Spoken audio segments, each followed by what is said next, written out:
Ini bos, kita akan praktek langsung, demo langsung hasil videonya, hasil gambarnya KD-580S. Oke, dan ini situasi kita berbeda. Kita ada di lantai 3, ada kelasnya naik nih bos. Oke bos, ikuti terus, kita akan langsung aja, kita langsung praktek demo. Oke, on.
Oke bos, ini hasilnya bos, bagus.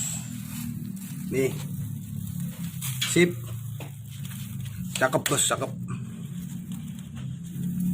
Oke, gabahnya paling berapa kilo ya dikirim ini. Nih, kita lihat hasil dedaknya bos ya. Dedaknya ini menurut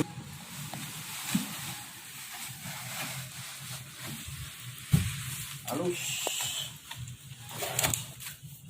halus bos, no, halus buat makan picur, halus,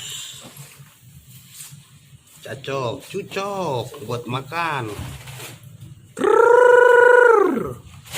Oke bos, hasilnya lumayan memuaskan dengan menggunakan mesin Firman, mesin 7 HP ataupun 7 PK. Berasnya juga memuaskan, sukui, bersih, putih, utuh. Saya bilang utuhnya ini kurang lebih di angka 85%. 15% lagi ada yang jadi dedak, ada yang jadi patah beras. Dibagi itu aja sih bos. Bagus. Ini tadi digiling apa ya? Ada nggak penuh ini? Ada. Iya, satu corong. Satu corong ini berapa menit ya kita? Kurang lebih 10 menit. 10 menit berarti dia termasuk cepat kapasitas dia ini. Hasil. Setengah kali. Sip. Kamsa.